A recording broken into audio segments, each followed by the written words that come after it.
Sejam todos bem-vindos ao nosso canal no YouTube, o canal do Centro Espírita Fraternidade Lavras. Agradecemos a todos a presença aqui no nosso canal e a bondade de Deus por nos permitir estarmos juntos através desse canal para podermos levar a mensagem espírita a todos os lares e todos os corações que necessitarem. Desde já pedimos a todos que possam divulgar o nosso canal, as nossas palestras. Já temos por mais de 20 palestras no nosso canal, com mensagens edificantes, mensagens consoladoras e esclarecedoras da doutrina espírita. Que todos possam compartilhar com seus amigos, para que o canal seja mais divulgado e a mensagem espírita chegue a mais corações. O estudo nosso hoje é sobre aquela passagem de Lucas, no capítulo 1, versículo 1, em que um dos discípulos, depois de ver o Cristo num determinado local em oração, quando Jesus termina, esse discípulo se aproxima do Mestre e pede a Jesus: Senhor, ensina-nos a orar. Esse é o nosso tema de hoje.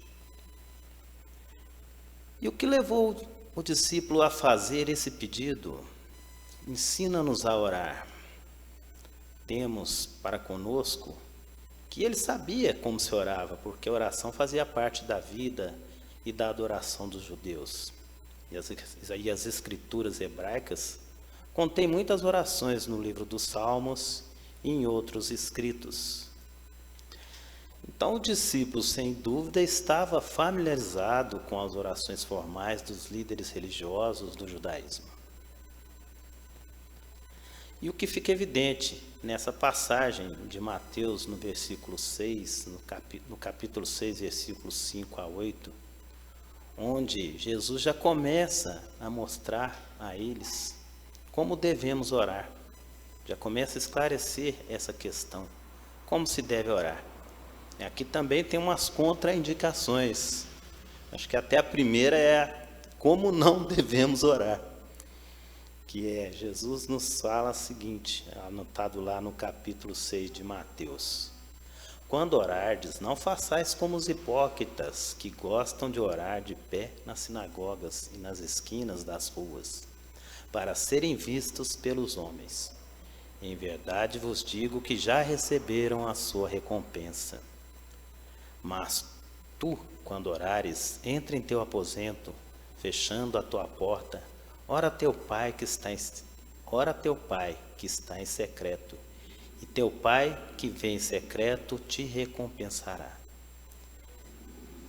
E no versículo 7, orando não useis de vãs repetições como os gentios que pensam que por muito falarem serão ouvidos.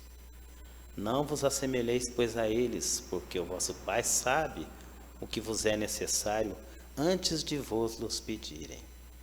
Então aqui Jesus faz as recomendações, 3 aqui no sentido de como não devemos orar.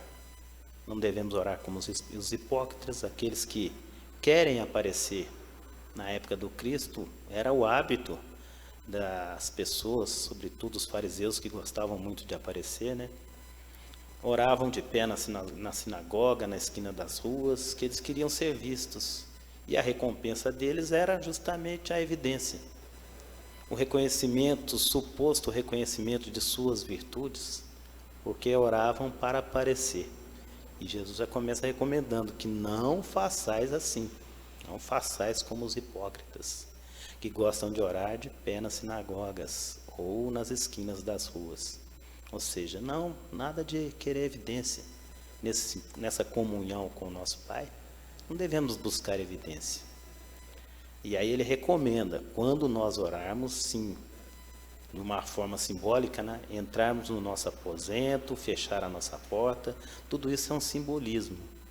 Porque na verdade é uma introspecção, é algo interior.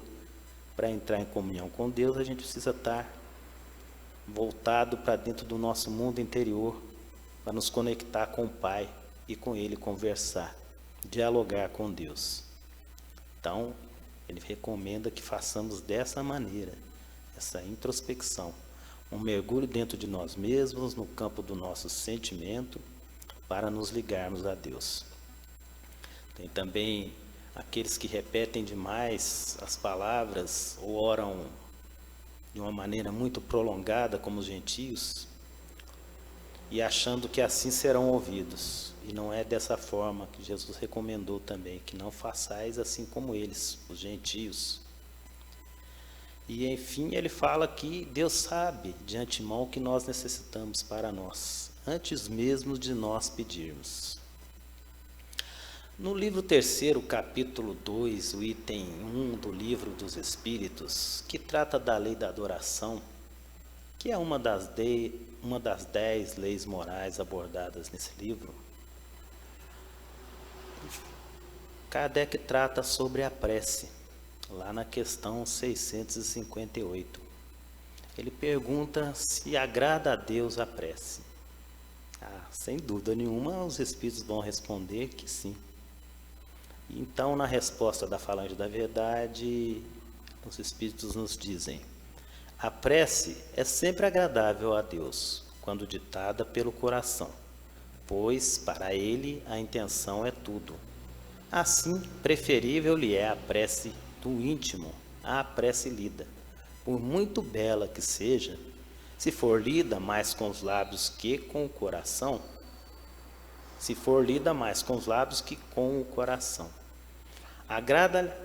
Agrada-lhe a prece quando é dita com fé, com fervor e sinceridade.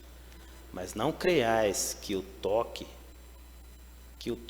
a do homem fútil, orgulhoso, egoísta, a menos que signifique de sua parte um ato sincero de arrependimento e de verdadeira humildade. Então, a prece é agradável a Deus no sentido que feita de coração, não com os lábios. Por mais que seja bela em palavras, ou por mais que seja lida belas palavras, o que vai chegar a Deus é a prece feita pelo coração. É o nosso coração, nosso sentimento elevado, que fará da nossa prece uma prece agradável a Deus. Se no nosso coração, no momento da prece, tiver orgulho, ressentimento, mágoa, desejo de vingança, é melhor que nos alijemos primeiro desses sentimentos. Ou através da prece mesmo, rogamos a Deus que nos liberte desse mal, desse sentimento que nos torna mesquinhos, que nos torna pessoas menos boas. Então, até nessas condições podemos orar a Deus, mas pedir fortaleza para que possamos alijar do nosso coração esse tipo de sentimento.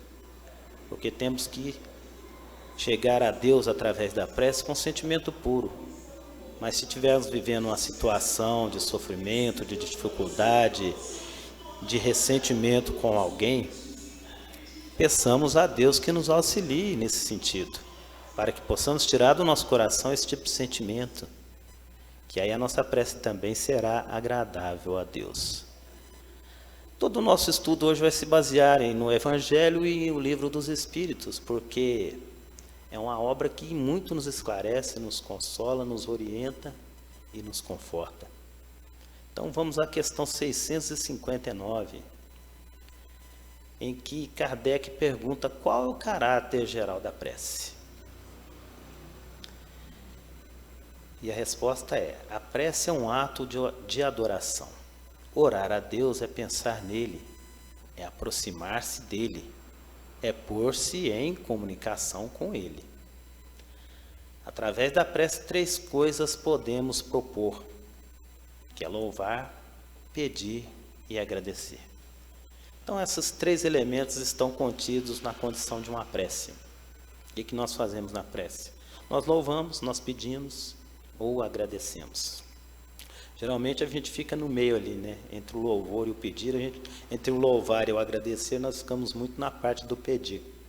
É natural da nossa condição evolutiva, né? Nós temos essa dependência desse auxílio amoroso do Pai.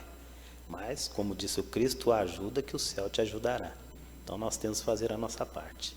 Mas louvar, pedir e agradecer é praticamente os 3 pilares da prece. Nós nos dirigimos a Deus para louvar, para pedir ou para agradecer. Lá na questão 660, Kardec pergunta se a prece torna melhor o homem. O que vocês acham que a resposta é? Provavelmente sim, né?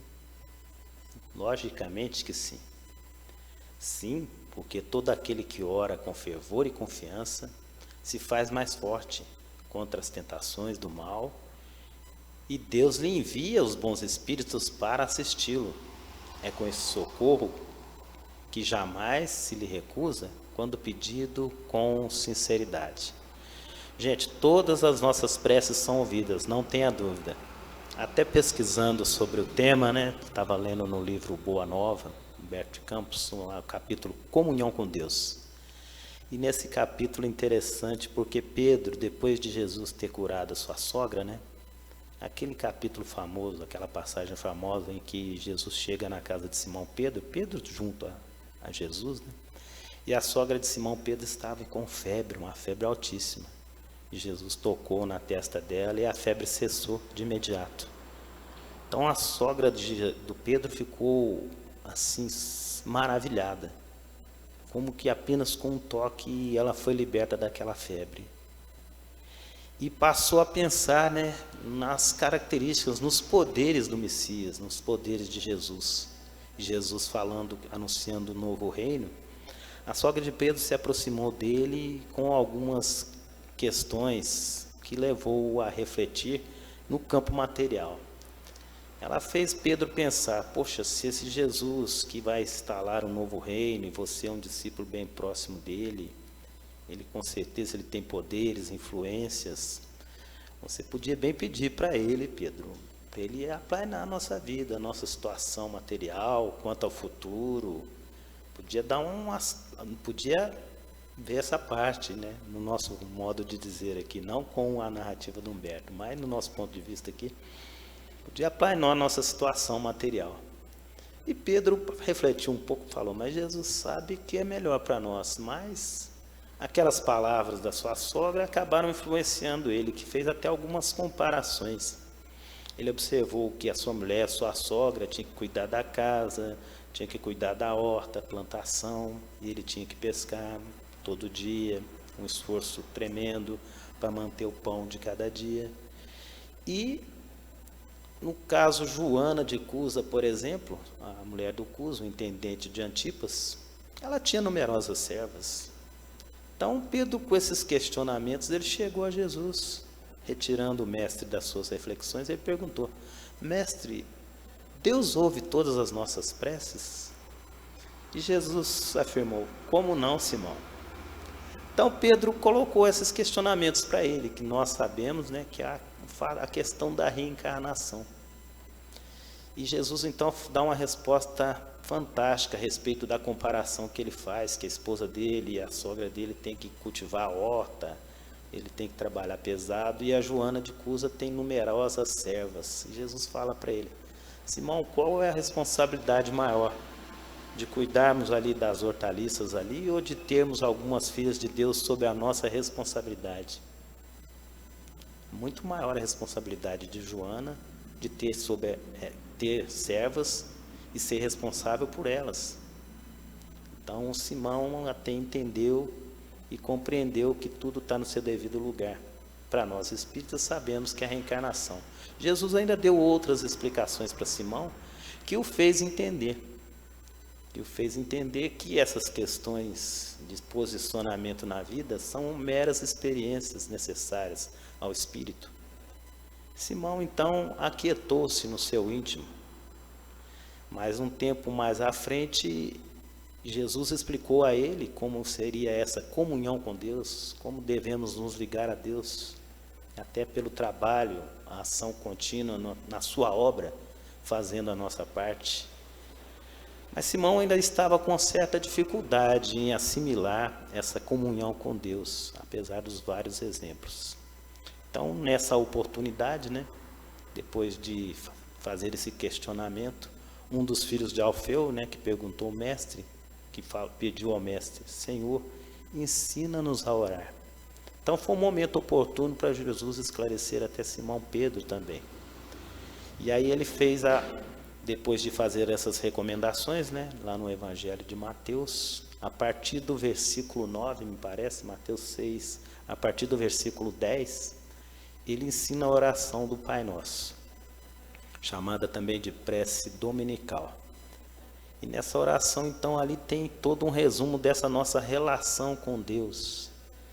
E Jesus ali já nos chama a atenção para a questão, principalmente a época, né, dos judeus, que eles não tinham essa imagem de Deus, Deus Pai. Eles tinham como o Senhor dos Exércitos, conforme a narrativa dos textos hebraicos do Antigo Testamento. Eles temiam a Deus. A partir de Jesus, a presença de Deus, podemos dizer assim, se achegou mais ao nosso coração, porque Ele diz: Pai Nosso. Ou seja, Ele nos irmana a todos, é o nosso Pai. Pai Nosso que estais nos céus, ou seja, no universo, em todo lugar, onipresente. Santificado seja o seu nome. Deve ser santificado porque é algo sublime, expressa a nossa ligação maior com Deus, esse nosso desejo de nos ligarmos ao que é superior. Venha a nós o teu reino, que só vai se estabelecer a partir do momento em que nós também implantarmos o reino dos céus dentro de nós, porque ele não surge com aparências exteriores. Jesus deixou claro em várias passagens que o reino dos céus é uma construção íntima.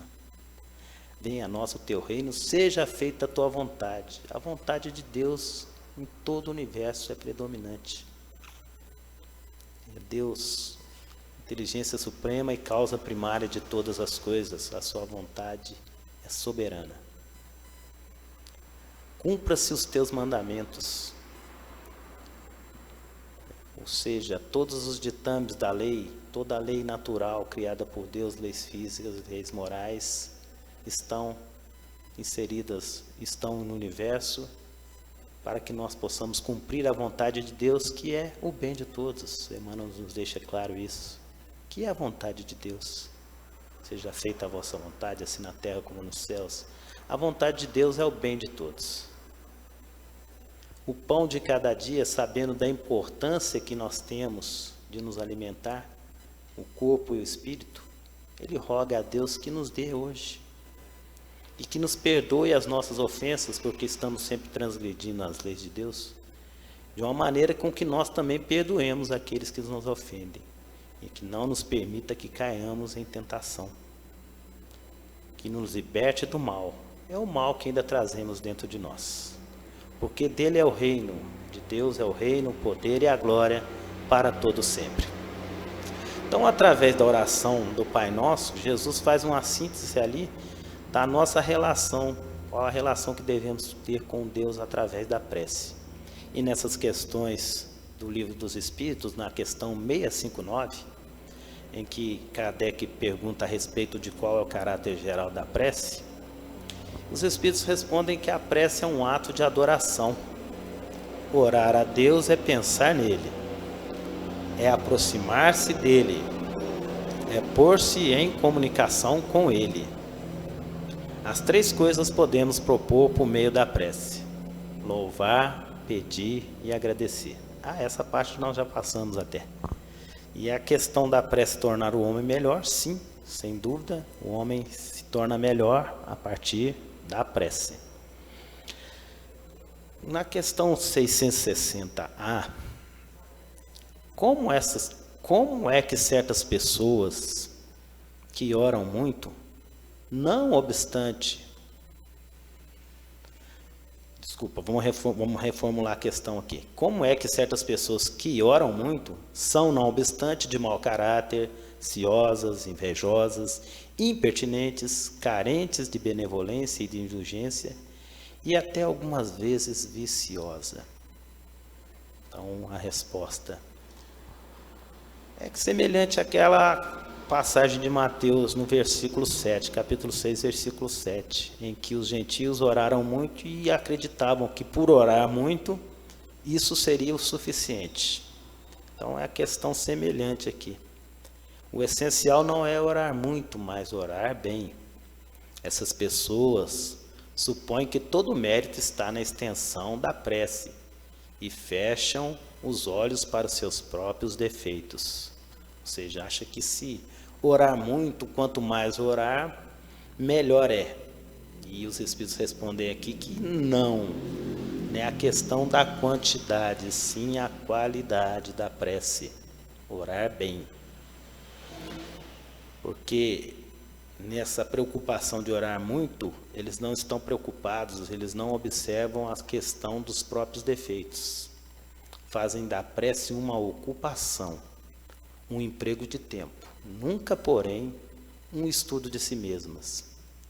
A ineficácia em tais casos não é do remédio, e sim da maneira por que o aplicam. A prece ajuda o homem a elevar-se? A prece nos traz crescimento? A prece nos faz elevar? Sim, nos faz.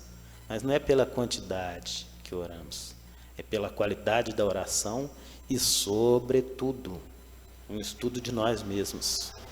Aquela busca que Santo Agostinho nos fala, de avaliar todas as nossas atitudes durante o dia e ver se nós não cometemos alguma injustiça, algum mal, se nós não faltamos com o nosso dever de bondade, de caridade, ou seja, passar em revista o nosso dia, para ver se nós fizemos mais bem que mal. E a partir dali, então, nós vamos poder analisar e nos corrigir naquilo que precisa corrigir e manter aquilo que for positivo. Então, a questão não é orar muito, como fazem os gentios, como disse Jesus, em Mateus 6, versículo 7. E sim a qualidade da prece, sobretudo a preocupação na nossa reforma íntima, da nossa transformação moral.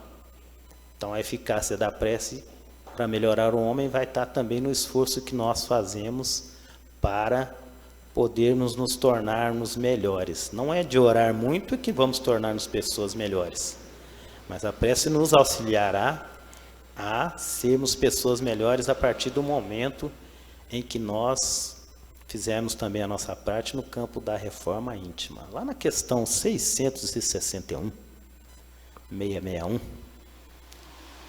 Kardec pergunta se poderemos utilmente pedir a Deus que perdoe as nossas faltas. Com certeza, muitas das vezes é o que mais nós pedimos, é o que o Senhor nos perdoe.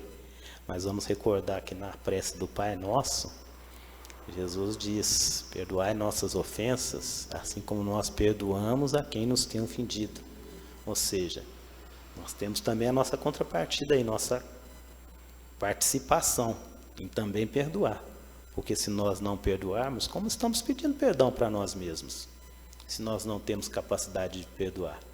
É um contrassenso.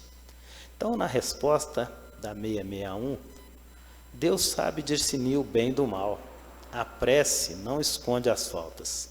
Aquele que a Deus pede perdão de suas faltas, só obtém mudando de proceder. As boas ações são a melhor prece. Por isso é que os atos valem mais do que as palavras. Fecha o livro, vamos embora. Não adianta falar muito, estou brincando. Os atos valem mais do que as palavras. Então, por mais que nós façamos uma prece toda carregada de palavras bonitas, pomposa, quilométrica, que as pessoas até ficam impressionadas. Nossa, que prece linda.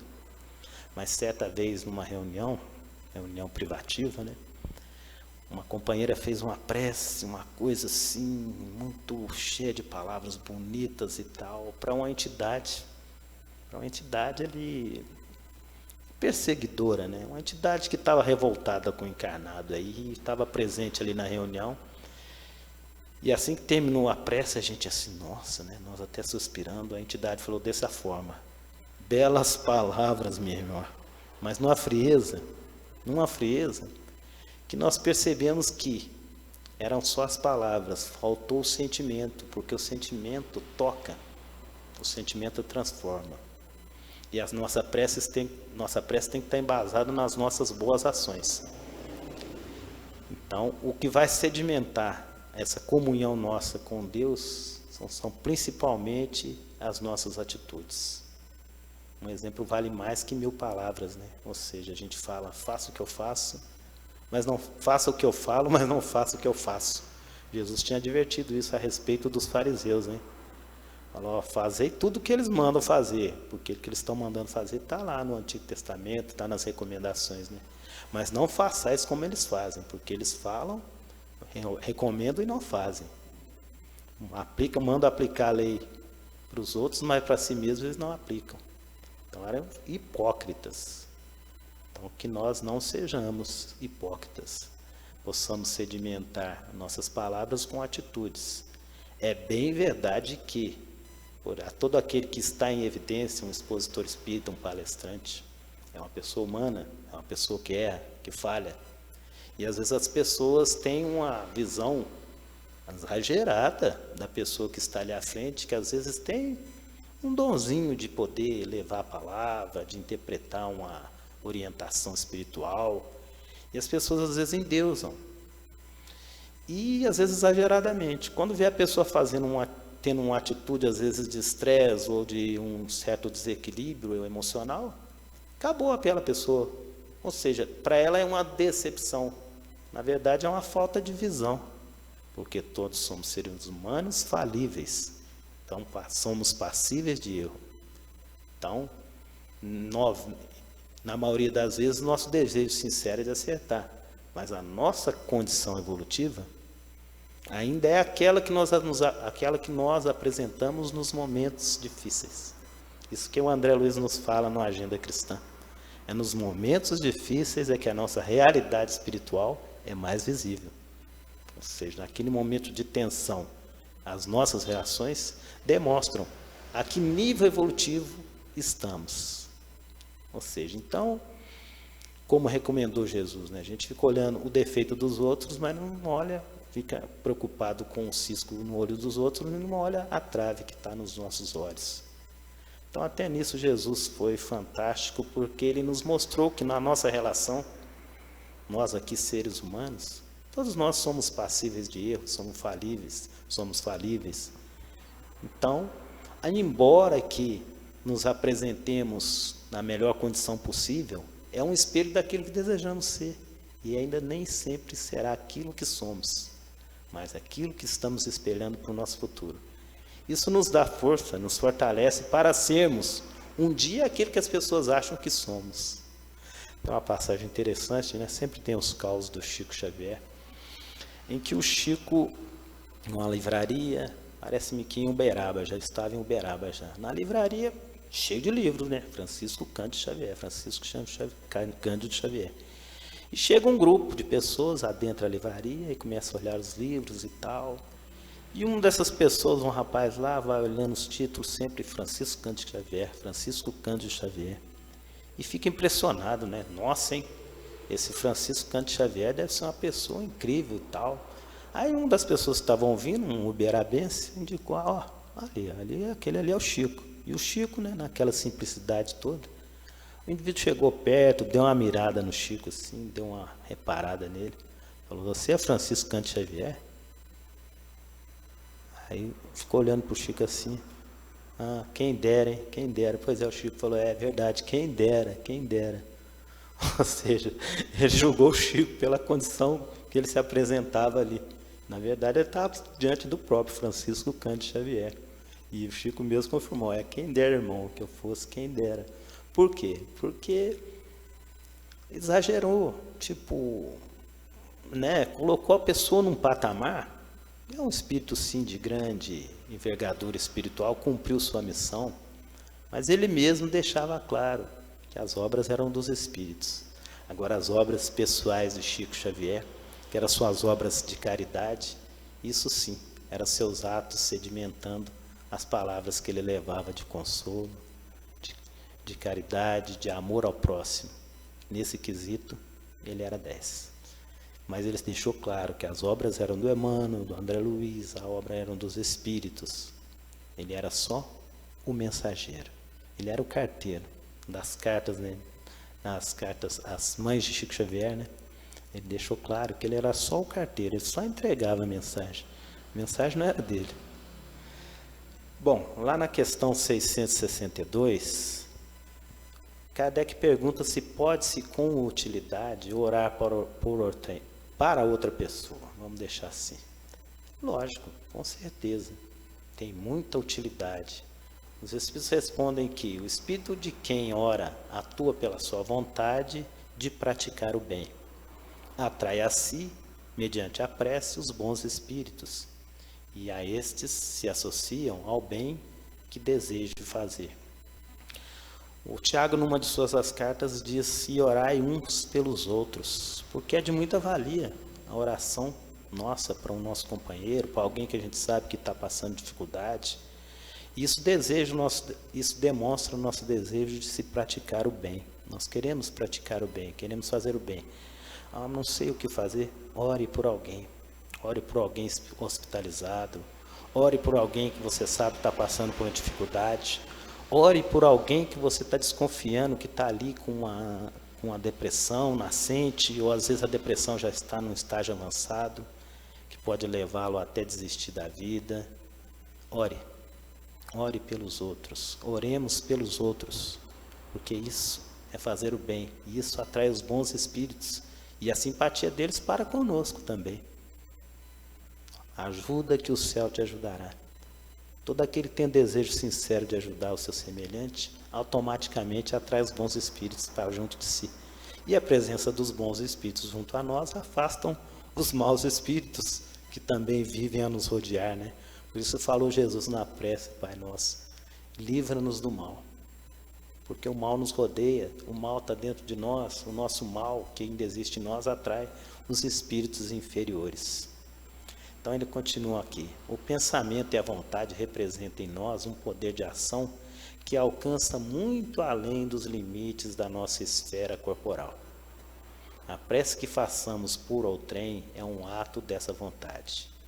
Se for ardente e sincera, pode chamar em auxílio daquele por quem oramos os bons espíritos, que lhe virão sugerir bons pensamentos e dar a força de que necessitem seu corpo e sua alma. Mas ainda que a prece do coração é tudo, a dos lábios nada vale. Então a prece é algo que vai do nosso coração, é o nosso sentimento. Como falou lá na lei de adoração, orar a Deus é pensar nele. Mas como pensar em Deus? Qual que é a nossa referência em pensar em Deus? Jesus deixou para nós: Pai nosso. Então, se nós nos dirigimos a Deus: olha, Pai, a gente já se coloca na condição de fragilidade, de carência, de necessidade de um auxílio superior. Essa já é uma ligação que a gente faz com o nosso Pai maior. Pai nosso é uma figura que representa segurança, abrigo, aconchego, apoio, suporte. Então, quando nos dirigimos na oração Pai e vamos fazendo a nossa prece, nós vamos nos conectando com a divindade, atraindo os bons espíritos para nos auxiliar ou auxiliar aquele que desejamos que seja auxiliado pela nossa prece. Ela tem um poder muito grande, um alcance sem limites. Lá na questão 663, Kardec pergunta se podem as preces que por nós mesmos fazermos mudar a natureza de nossas provas e desviar-lhes o curso. Trocando em miúdos, através da oração nós podemos amenizar a situação nossa das provas? É possível isso? Através da oração vou fazer aplanar a minha vida? Como Pedro chegou para Jesus, né? Colocando a situação dele lá: eu tenho orado, Senhor, mas a coisa não tem acontecido. Mas o que você tem pedido, Pedro? Eu estou pedindo a ele para ele dar uma facilitada na minha vida aí. Está lá no Boa Nova, não com essas palavras, viu, gente? Comunhão com Deus. Simão Pedro no diálogo com Jesus. É interessantíssimo. Então, Pedro, o que estava pedindo? Pedro, mas se você chega com inquietações humanas assim, dificilmente você vai conseguir perceber a mensagem do Pai. Porque nós já vamos inquietos nesse sentido, em vez de buscar a Deus na prece para nos auxiliar no nosso campo moral, emocional, a encontrar solução, se nós nos dirigimos a Ele nessa ansiedade de querer resolver o problema dessa forma, em vez de parar e ouvir a sugestão do alto, não sabemos quanto tempo essa prova vai durar. Esse tipo de prova que nós estamos vivendo, que está nos afligindo. Então temos que orar a Deus, ter serenidade, tranquilidade e esperar a sua resposta. Ele vai nos responder, através de várias maneiras. Então nessa questão 663, se a gente pode mudar a natureza das nossas provas ou desviar-lhe o curso através da prece, e os Espíritos respondem que as vossas preces estão nas mãos de Deus, e algumas há que têm de ser suportadas até o fim. Sabemos qual é o tempo determinado, mas Deus sempre leva em conta a resignação. Esse é um fato importantíssimo, porque se nós orarmos a Deus, pedindo a Deus fortaleza e resignação, a prova, do nosso ponto de vista, da nossa aflição, vai ser mais serena, porque nós estamos serenos. A prova não vai parecer tão pesada quanto estava parecendo quando estávamos aflitos. Então isso é de uma relevância muito grande, porque às vezes o problema continua, mas a forma de encararmos o problema é que mudou. E isso é que faz a diferença da cruz ser mais pesada ou mais leve, porque Deus não põe fardos pesados em ombros frágeis. Para todos nós temos a prova, o tamanho da cruz que nós conseguimos carregar. Deus não permite provas além das nossas forças de forma nenhuma. Nós até pedimos muitas das vezes na espiritualidade com a consciência extremamente pesada. A gente promete mundos e fundos, mas a espiritualidade orienta. Não, vai por aqui, vai mais devagar, vamos parcelar isso aí. Porque a gente não dá conta. Então o que vem para a gente é aquilo que nós damos conta de fazer. Então, através da prece, a gente procura a fortaleza moral e resignação. E aí nosso foco muda e nós vamos sentir a prova não tão pesada quanto antes, quando estávamos ali naquela ansiedade toda. A prece traz para junto de vós os bons espíritos, e dando-vos essa força de suportá-las corajosamente, menos rude ela vos parece. Tenho dito que a prece nunca é inútil, nunca. Quando bem feita, porque fortalece aquele que ora, o que já constitui um grande resultado. Tudo posso naquele que me fortalece. Aquele que ora com fé adquire essa condição que fala Paulo em uma de suas cartas. Você fica fortalecido, então você fica com mais coragem, mais disposição para levar adiante aquela prova que você está passando, aquela situação difícil que na vida todos nós temos, A ajuda de que o céu te ajudará bem os sábios. Demais, não é possível que Deus mude a ordem da natureza ao sabor de cada um, porquanto o que de vosso ponto de vista mesquinho e da vossa vida efêmera vos parece um grande mal, é quase sempre um grande bem na ordem geral do universo. Além disso, de quantos males não se constitui o homem, o próprio autor, pela sua imprevidência ou pelas suas faltas? Muitos males que nós suportamos têm a causa nessa vida mesmo.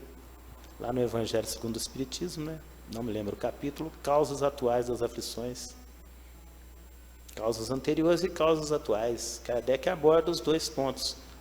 As provas que têm relação com a vida passada e as de agora, que nós mesmos causamos nessa existência.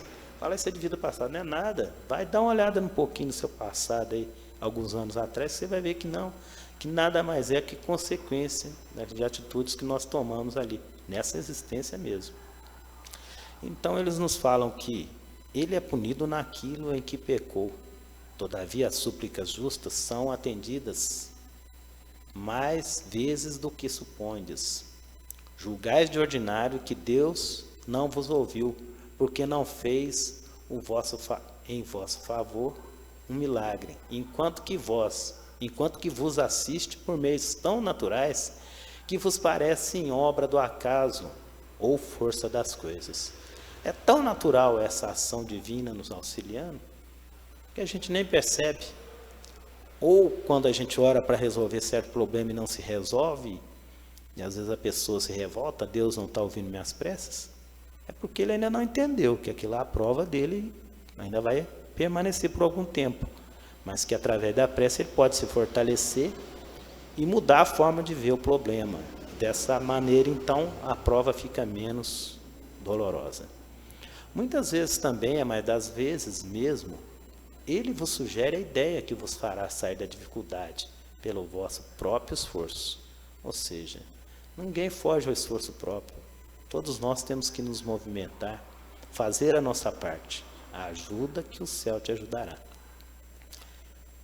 Então, lá na questão 644, caminhando já para o final, Kardec pergunta se seria útil que oremos pelos mortos e pelos espíritos sofredores. E nesse caso, como se lhes podem a nossas preces proporcionar alívio e abreviar sofrimentos? Têm elas o poder de abrandar a justiça de Deus? Abrandar a justiça de Deus, acredito que não. Não tem como abrandar a justiça de Deus, a não ser através de atitudes boas, através da mudança do nosso comportamento. Nós podemos sim tornar as provas menos rudes através da nossa mudança de comportamento. Mas vamos à resposta, orando pelos sofredores, pelos desencarnados. A prece não pode ter efeito de mudar os desígnios de Deus. A lei se cumpre, a justiça, idem. Mas a alma, por quem se ora, experimenta alívio, porque recebe assim um testemunho do interesse que a inspira aquele que por ela pede, e também porque o desgraçado, o sofredor, sente sempre um refrigério, quando encontra almas caridosas que lhe se compadecem das suas dores. Então, orar é muito útil, orar para nós mesmos, para os nossos familiares, para os nossos amigos, para as pessoas enfermas, as pessoas que pedem prece, sobretudo para os desencarnados também, porque ele vai sentir um alívio onde quer que ele esteja, ele vai se sentir querido, ele vai se sentir amparado e pode estimular, ainda que seja um malfeitor, a se arrepender e procurar o caminho do bem. Então, em todos os casos, a prece é sempre útil. Resumindo, então, através da prece, quando o discípulo pede a Jesus, Mestre, Senhor, ensina-nos a orar, Jesus apresenta, então, que não devemos orar como os hipócritas para aparecer, que devemos dar mais valor ao emocional, que devemos dar valor à prece que sai do coração e não a palavras bonitas, frases bem elaboradas, e sim falar com Deus com o nosso coração, se dirigir a Deus como nosso Pai. Dessa forma estaremos nos conectando melhor com Deus. E que o André Luiz nos fala um livro super técnico, Mecanismos da Mediunidade. Ele nos fala uma coisa interessante a respeito da prece e do auxílio à nossa transformação moral. Ele nos fala o seguinte: orar constitui a fórmula básica da renovação íntima, da qual sublime entendimento desce do coração da vida para a vida do coração. Ou seja, nós nos comunicamos com Deus através dos nossos sentimentos. Portanto, então, fica aí a mensagem para que nós possamos refletir, porque Jesus nos ensinou a orar. A doutrina espírita desdobrou ainda mais essa questão na lei de adoração, a partir das questões, Então, a partir dessas informações, possamos trabalhar melhor esse quesito nosso, que a oração deve ser um hábito adquirido por nós. Começa pela manhã, agradecendo a Deus por estarmos encarnados, por termos essa bendita oportunidade de passar por provas e expiações e elevar nosso espírito até o Pai Criador. Que Jesus abençoe a todos. Nós vamos à prece.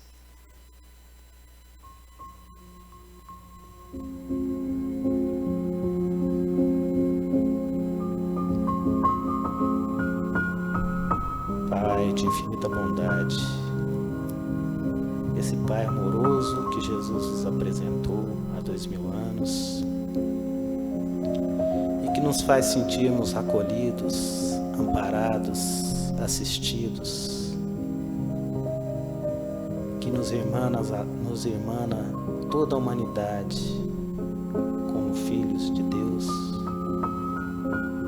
Esse mestre incomparável, que é o mensageiro do amor, que mostrou sua face de amor através dos seus exemplos, essa comunhão permanente com o Senhor. Eu e o Pai somos um. Não que sejam as mesmas pessoas, mas a ligação e a comunhão é tão estreita, tão contínua, que Jesus expressava a vontade do Pai aqui no nosso orbe terrestre. E a sua vontade maior deixou claro ele, é fazer a vontade do Pai. O meu alimento é fazer a vontade do Pai. Por isso nós te agradecemos, Senhor, por ter enviado a nós Jesus, porque Jesus nos tornou mais próximos de Ti. E falando com o nosso coração, nós te pedimos, Senhor, pela humanidade sofredora, por aqueles que se encontram em desespero, por aqueles que estão em turvação mental, pensando em desistir da vida por não entender o complexo da vida, por não entender as tuas leis sábias, soberanas e eternas, mas que possamos ser instrumentos da sua mensagem, para que todos possam entender que tu és o amor, na feliz expressão do evangelista João, que só o nosso bem o Senhor deseja, que possamos ser portadores da tua mensagem, de libertação, de esclarecimento, de aproximação convosco. Abençoa-nos, Pai, hoje, agora e sempre. Que assim seja.